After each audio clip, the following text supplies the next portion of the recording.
¿Qué tal mis amigos? ¿Qué tal mis hermanos? Todos aquellos que por misericordia del Señor estamos aprendiendo a vivir la vida matrimonial y familiar conforme la palabra del Señor, que es la única fuente que nos puede dar sabiduría para poder vivir en armonía.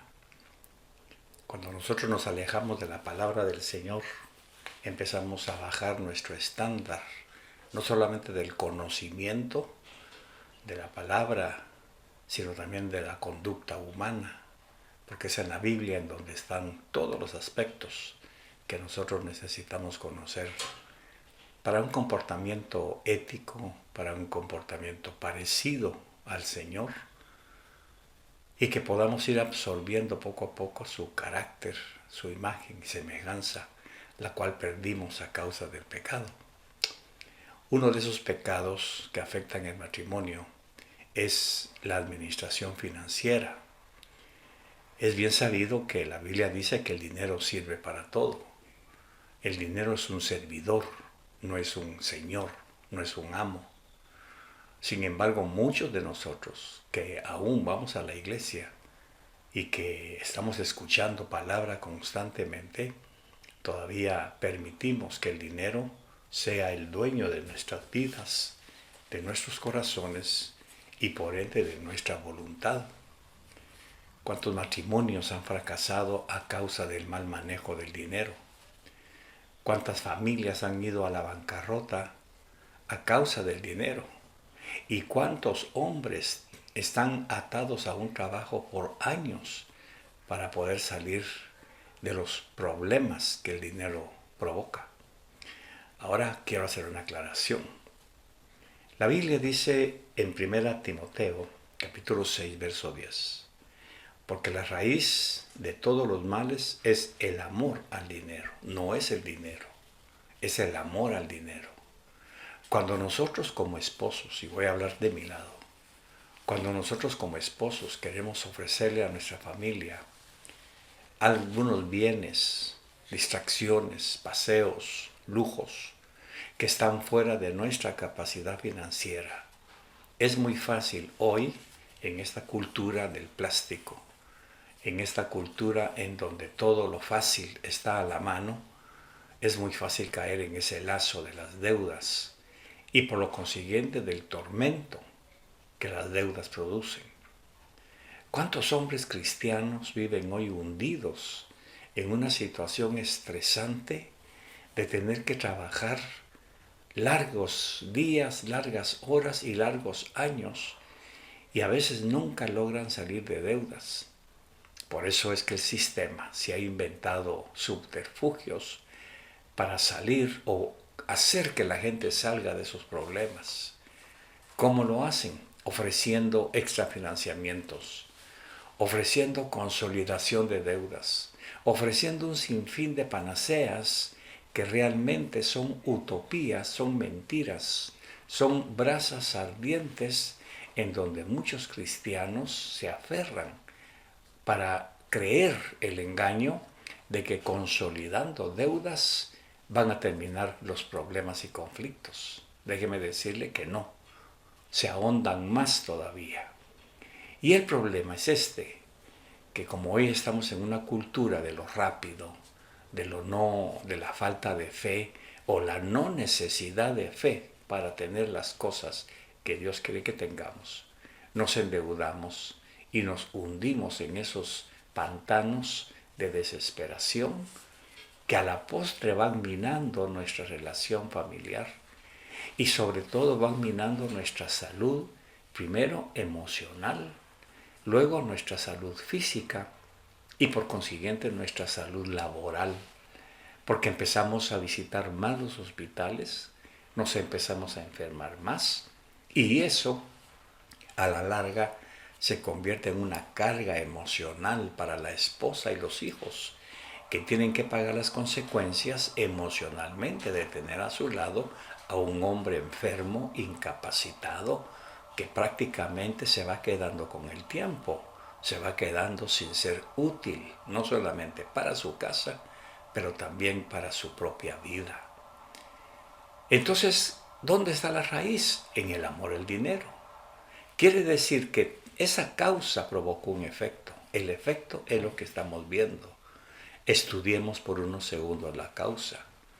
Cuando yo como esposo trato de llenar todas las necesidades materiales de mi familia, sobrepasando mis esfuerzos, mi fuerza, mi conocimiento y mi salario, me estoy convirtiendo en un señor de mi casa. Me estoy convirtiendo en un Dios que yo me he hecho creer que soy capaz de solucionar cualquier necesidad. Es por eso que caemos en ese conflicto con las deudas por el mal manejo del dinero. Entonces, ¿qué pasó? Que cuando ya no podemos pagar las deudas, se empiezan a acumular más deudas. Porque es cuando dejamos de cancelar los compromisos inherentes de cualquier casa. Ya no hay para pagar la luz, la cortan. Ya no hay para pagar el agua, cortan el agua. Ya no hay para pagar colegio, sacan a nuestros niños o les niegan el examen o los avergüenzan constantemente y nuestro nombre va quedando manchado, va quedando deprimido socialmente hablando porque ya nadie cree en nosotros.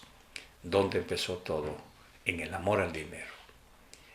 Tenemos que tener claro que la administración financiera del hogar depende muchísimo de la fe, de la confianza que tengamos en Dios, de la paciencia que tengamos para que Dios sea quien vaya supliendo las necesidades de nuestra casa, de nuestra esposa, nuestros hijos.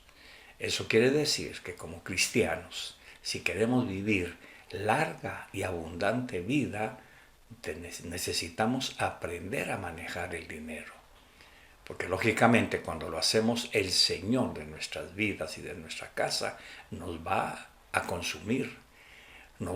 Incluso nos va a matar este Dios que es tan cruel, es tan impositivo, porque nosotros no supimos depositar en Cristo, nuestro proveedor, todas nuestras necesidades.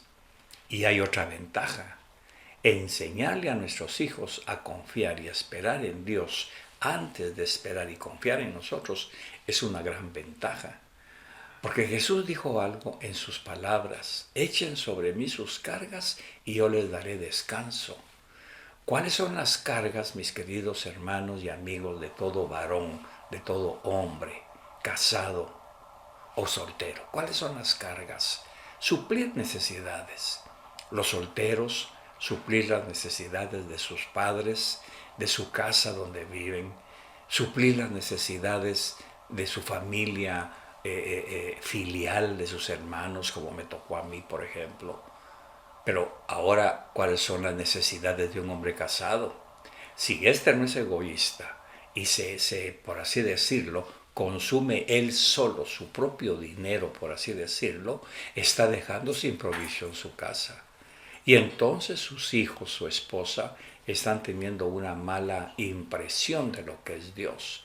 Y es cuando vemos que la mujer cristiana, que debiera disfrutar de la libertad financiera que Cristo y el Espíritu Santo ofrecen a través de la fe, en lugar de disfrutarlo, esta mujer tiene que ver, como dicen en El Salvador, cómo se rebusca para llenar esas necesidades. Y lamentablemente nunca va a tener la capacidad ni las fuerzas suficientes para lograrlo. Eso quiere decir que el hombre, ahora el hombre positivamente hablando, que cumple con sus obligaciones, pero que quiere ir más allá de su capacidad financiera, ahí está el problema.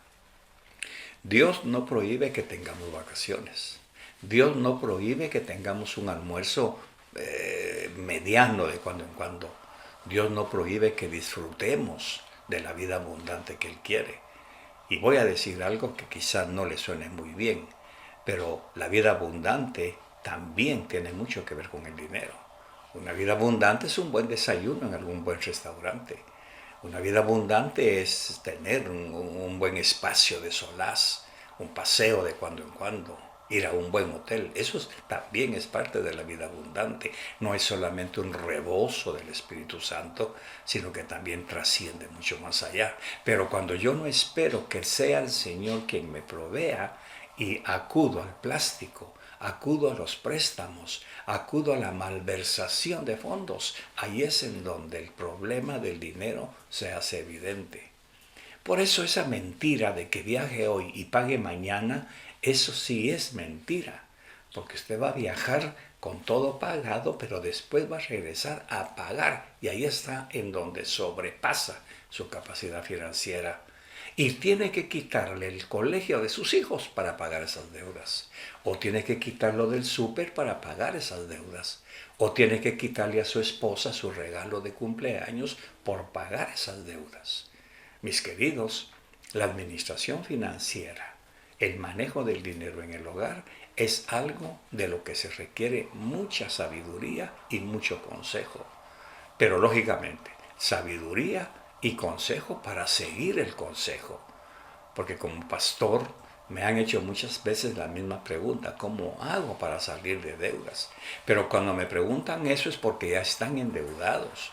Cuando ya han querido hacer un préstamo para pagar una deuda y los mismos bancos o el mismo sistema financiero del mundo recomienda: nunca haga un préstamo para pagar un préstamo. Sin embargo, ellos, por otro lado, le ofrecen ese famoso principio de ellos de consolidar deudas. Quiere decir, le vamos a prestar el dinero para que pague sus deudas, pero ahora usted quede esclavizado con nosotros. Eso no se lo dicen, pero eso está en la letra chiquita del contrato. ¿Por qué es que muchos cristianos pierden la paz? ¿Por qué muchos hogares naufragan y navegan, por así decirlo, en esa escasez horrible que va dejando en los hijos y a veces hasta en los nietos una mala impresión de un Dios que no provee? ¿Por qué es que muchas esposas le pierden la fe al esposo? No es que no le confíen que puedan ser fieles, no estoy hablando de fidelidad. Le pierden la fe porque se dan cuenta al final que tienen a un hombre a su lado que no es capaz de satisfacer las mínimas necesidades que necesita una casa. Ser un buen y fiel administrador financiero trae buenas cosechas y en la Biblia tenemos muchos ejemplos. Podría hablar de la siembra y la cosecha, el principio universal del diezmo, la ofrenda y la siembra.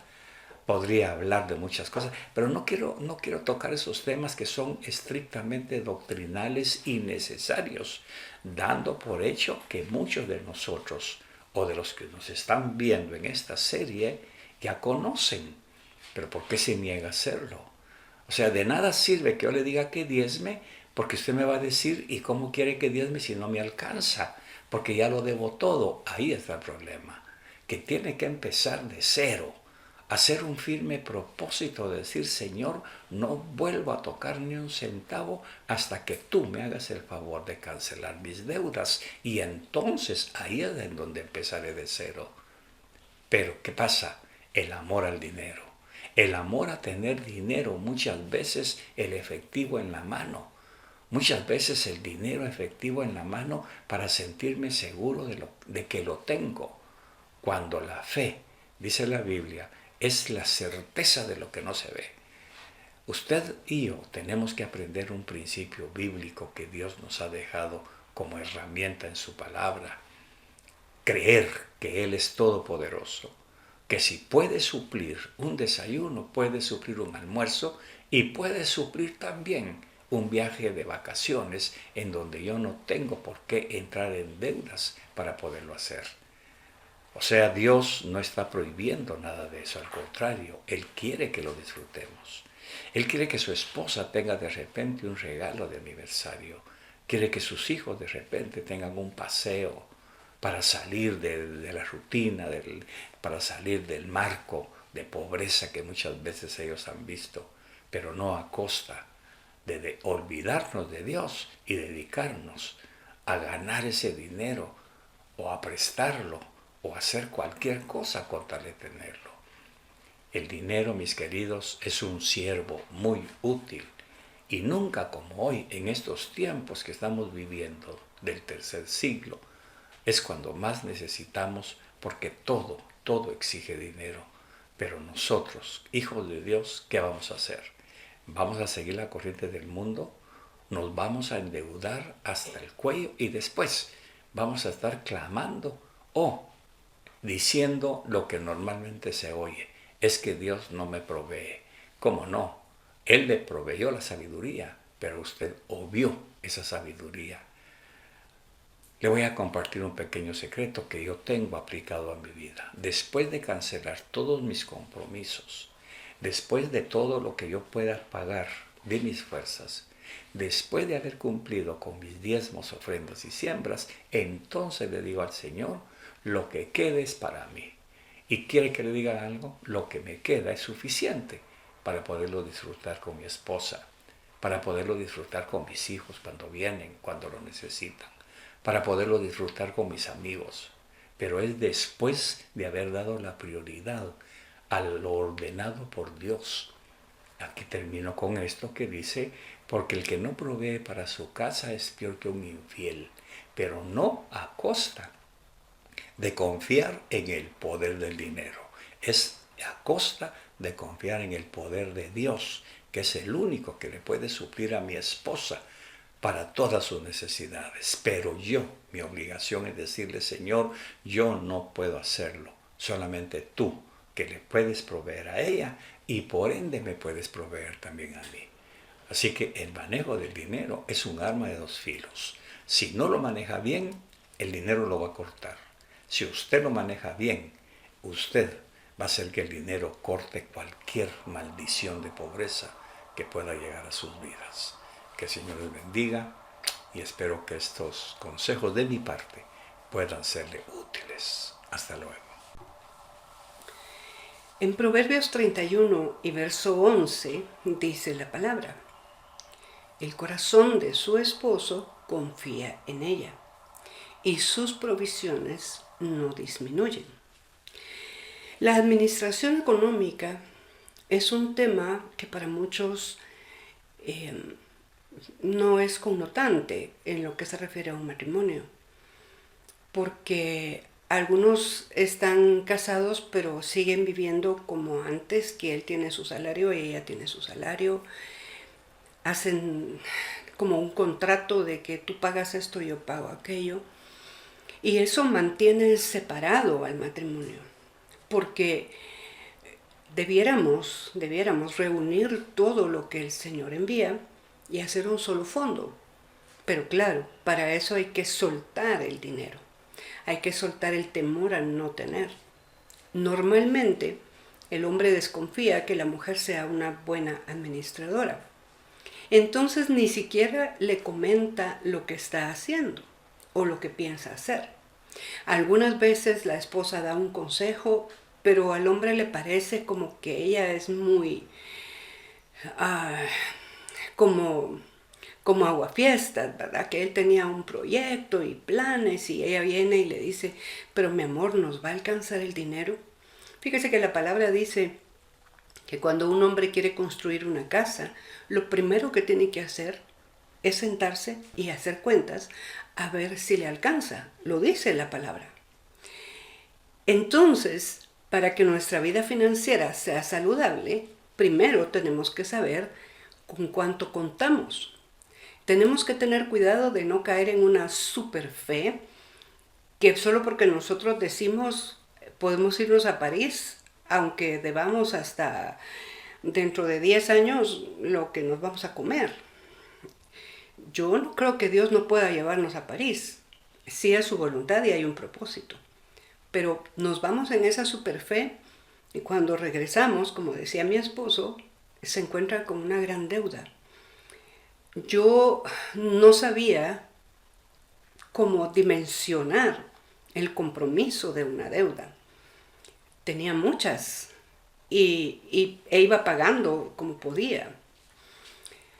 Pero al encontrarme con Jesús y Jesús hablarme a través de mi esposo con respecto a las deudas, de veras son una carga, porque no lo dejan a uno dormir, todo el tiempo uno está pensando cómo puede solventar el pago, por lo menos el próximo o el mínimo, bueno, con $50 quedé, pero eso va a significar mayores intereses y mayor tiempo de pagar y se hace una cadena de mayor y mayor y mayor y no se termina de pagar. Entonces, aunque para mí fue difícil aceptarlo, aunque no lo había entendido, pero decidí confiar en que Dios estaba dirigiendo a mi esposo para que no hubieran deudas en la casa.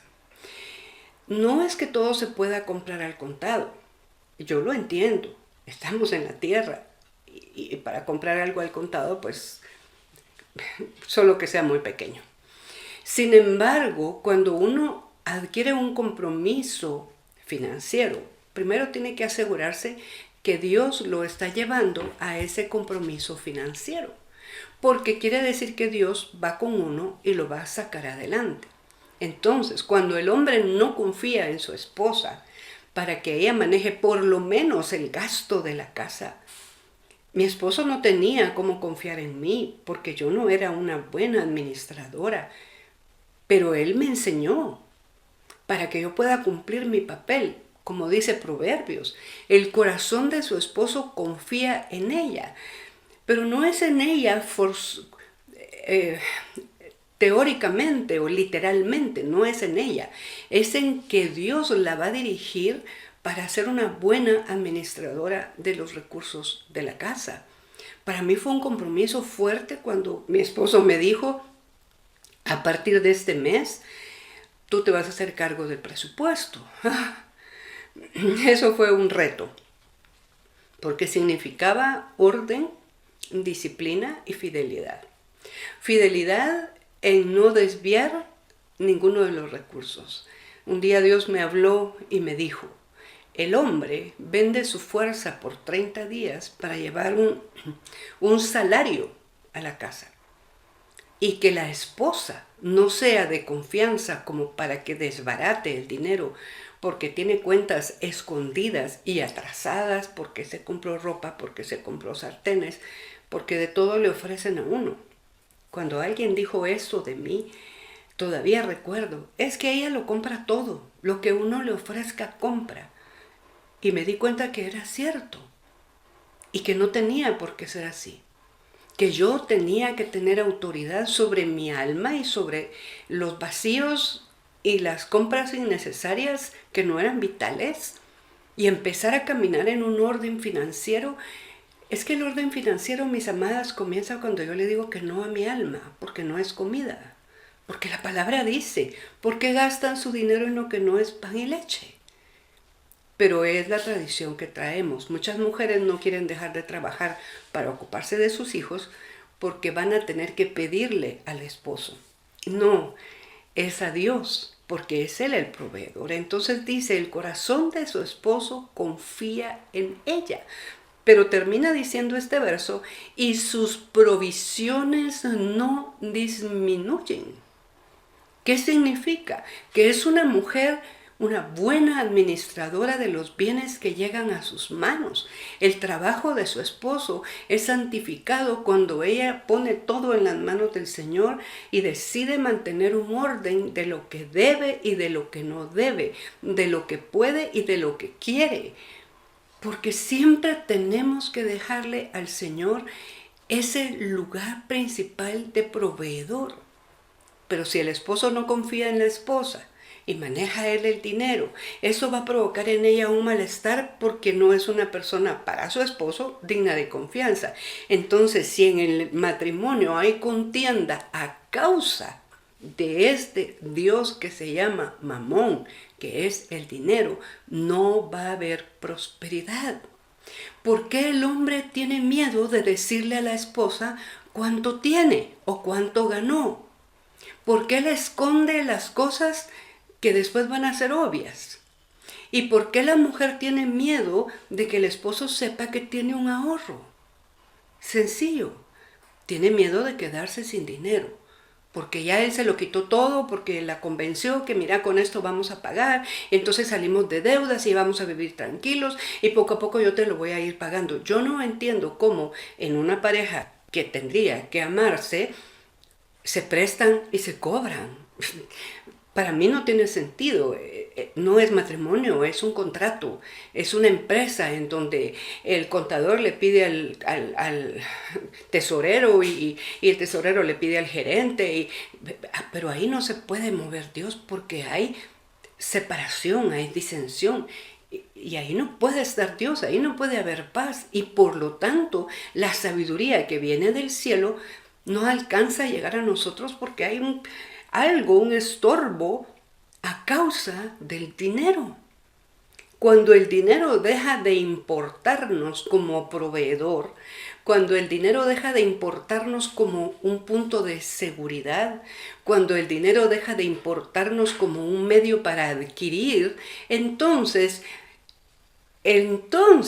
las provisiones no van a disminuir. Y el corazón del esposo va a confiar en la esposa, pero él no puede confiar en ella si trae heridas de su pasado. Y ella no puede confiar en él si trae heridas de su pasado. Muchos hombres, perdone que lo diga, pero aprovechan el amor de una mujer para quitarle lo que tiene. Entonces ella tiene que esconderlo, porque le deja lo mínimo para que apenas almuerce, pero usted se va a comer con sus compañeros, o quizás al revés, se lo quita todo la esposa y le da $2, dos unidades de dinero, y le dice, con esto compra tu almuerzo, porque no tiene idea de cuánto cuesta un almuerzo afuera, o porque no le quiso cocinar, o porque no le importa si él va a pasar penas delante de alguien porque no va a tener más que $2. El amor al dinero, dice la palabra, es la raíz de todos los males. Por eso la administración financiera en una casa tiene que ser en común. ¿Por qué esconder lo que Dios envía o no lo envió Dios? ¿Por qué ocultarle a la esposa cuánto gana? ¿Por qué necesita esconder el dinero? ¿No será que trae algunas heridas de la niñez? Y yo le pregunto a la mujer, ¿por qué tiene que confiar en lo que su esposo gana? ¿Por qué es esa ansiedad de saber cuánto tiene si teniendo a Dios lo tenemos todo? Él dice claramente que es padre de huérfanos y sustentador de viudas. Les contamos la semana pasada cómo el Señor se hizo mi esposo cuando mi esposo murió a sus fuerzas y murió a su capacidad de proveer. Parecería muy cómodo. Y sí lo es. Porque a Dios yo le puedo pedir porque Él no tiene limitaciones. Cuando Él me dice un no, yo no voy a pelear con Él porque Él es Dios y nada menos. Pero yo puedo decirle que aunque algunas veces a mi criterio y a mi velocidad, Él se toma su tiempo, pero Él responde. Y nadie puede decir que me ha enriquecido. Mire, esa es mi determinación, vivir mi vida de tal manera que cuando Dios me envíe una provisión, la persona a quien Él usa no sea una persona vanidosa, orgullosa que vaya a decir, tiene esto porque yo se lo di, es que yo me esforcé para reunirlo y para dárselo. No. Como hormiga llega la provisión, como hormiga se va llenando la ollita y se va llenando la ollita. Nadie sabe el momento justo en el que esa provisión de sus manos, por pequeña que parezca, va a llegar a ese fondo que le está trayendo a mi corazón confianza en Dios, que Él es mi proveedor. No discutamos por el dinero. No tengamos disensión en el corazón porque aquel tiene y yo no tengo. Amada, usted no tiene que depender de lo que su esposo gana, de lo que le dice o no le dice, de lo que le muestra o no le muestra. Usted debe depender de Dios para que Él como esposo, como dice este proverbio, confíe en usted y ponga en sus manos mayor provisión. Pero si todo lo queremos para nosotros, no va a llegar, porque eso es egoísmo, egocentrismo. Eso es vivir queriéndolo todo.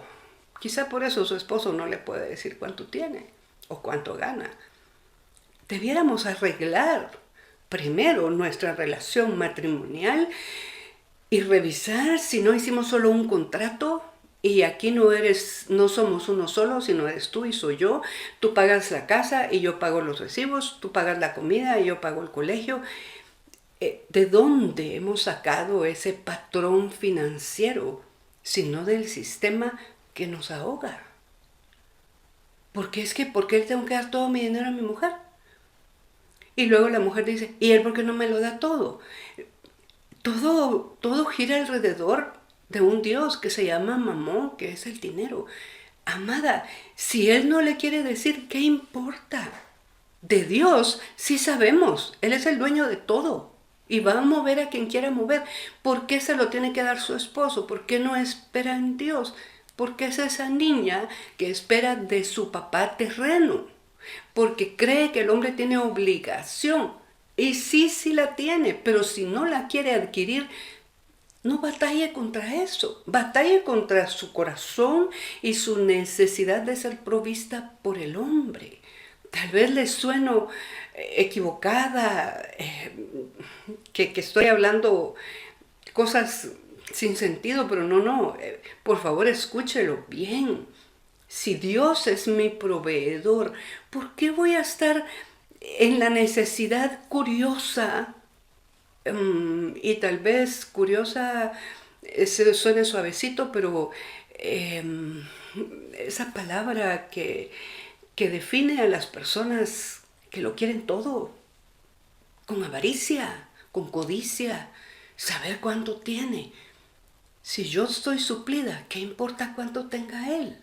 Si a mí no me hace falta nada por la gracia de Dios, ¿qué importa cuánto tenga él? Si yo tengo mi confianza puesta en este esposo cuyo corazón confía en mí, que es el esposo del cielo, claro, mi esposo de la tierra confía en mí porque las finanzas aquí las manejo yo, pero no a escondidas de él. Ahí está todo y ahí están los recibos, él hace los pagos. Esto es uno solo llevando a cabo una tarea que está separada en funciones, pero no en lo final. Él sabe que se paga, él sabe cuánto llega, él sabe que se debe, pero esos matrimonios que están separados por el amor al dinero, tendrían que recuperar su amor por cada uno, por el otro, su amor por Dios, y establecer un matrimonio que sea de verdad unidad, uno solo. Porque ese es el anhelo de Jesús, Padre, que ellos sean uno, como tú y yo somos uno. ¿Cómo es que en un altar dice, sí, que vamos a hacer uno solo? Bonito cuando se trata de la intimidad, pero cuando se trata de las finanzas, ¿está usted poniendo su confianza en Dios para que use a su esposa? ¿O usted, esposa, que es emocional para gastar, prefiere que su esposo lleve las finanzas, pero no sin que usted sepa? Amados, las finanzas se llevan juntos. Aunque yo recibo la provisión y yo la destino, pero mi esposo va y hace los pagos. Él sabe cómo estamos financieramente hablando. Y si yo voy a tomar algo de ese fondo, yo se lo hago saber. Yo no tengo problemas. Porque él nunca ha sido un hombre codicioso o avaro. Siempre ha sido tan generoso que si yo le pido algo, por caro que sea, me lo da. Pero si le pido que se lo compre para él, no tiene. ¿Qué significa eso? Todavía no se está amando a sí mismo. Yo me tengo que encargar que él también piense en sí, que satisfaga lo que Dios le permite, porque la palabra dice que el obrero es digno de disfrutar de su salario, del fruto de sus manos. Pero si yo fuera una mujer como antes, egocéntrica, que lo quiero todo para mí, entonces no podríamos ser un matrimonio, no seríamos uno solo, seríamos un contrato de empresa, contrato financiero, tú te encargas de esto y tú te encargas de aquello. No, en nuestra casa nunca fue así. Aunque yo trabajaba los primeros años, reuníamos toda la provisión en una sola cantidad y de ahí se distribuía. Nunca fue tu dinero y mi dinero. Esto es lo que Dios trajo a la casa. Cuando ponemos en las manos de Dios la vida financiera de nuestro hogar, funciona. Pero algo que es muy importante y se lo quiero dejar marcado.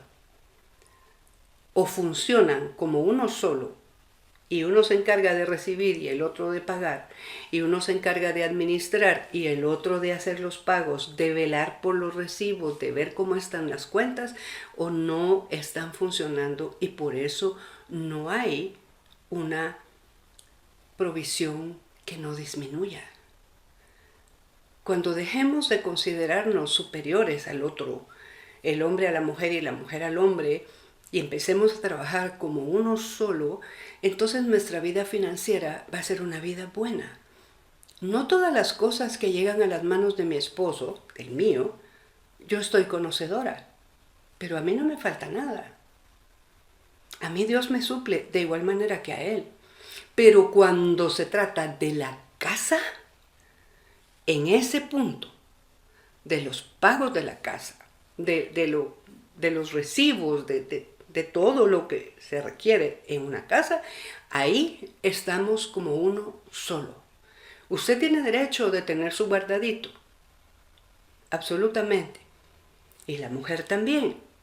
Que a veces se quiera comprar un pintalabios o no sé.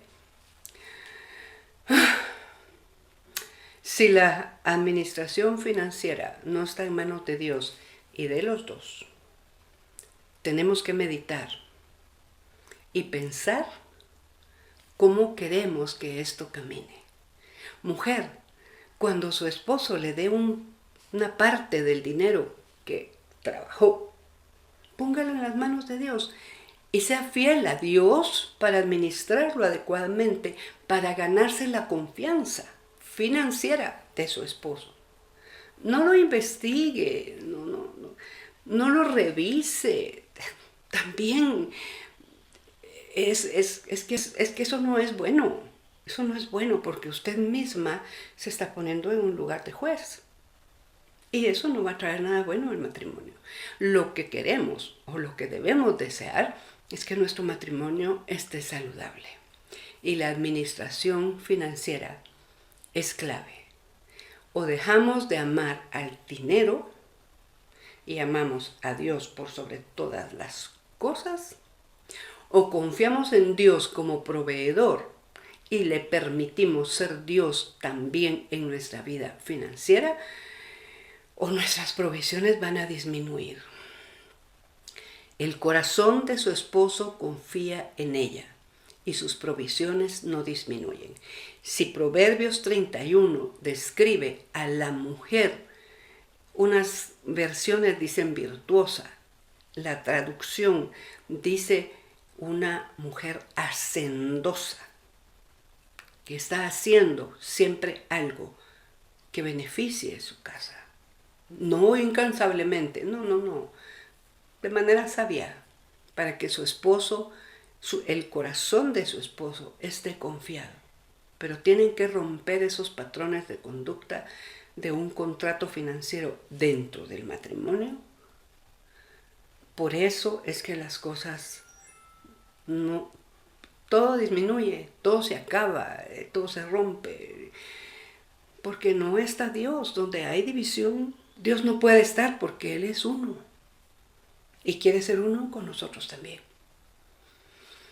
Así que le dejo mi pensamiento, medítelo, decida lo que le sirve, lo que no le sirve y tome la decisión de volverse como esta mujer de la cual el corazón de su esposo está confiado. Cuando es fiel en lo poco, es puesta sobre mucho. No quiera saber todo el tiempo cuánto tiene él en la billetera. Eso incomoda. Yo cuando mi esposo abre su billetera, yo veo para otro lado. porque no quiero alimentar mi alma, que los ojos vean y que la mente empiece a trabajar y se le ocurra que necesita algo y despojar a mi prójimo de lo que no necesito. Para eso está Dios.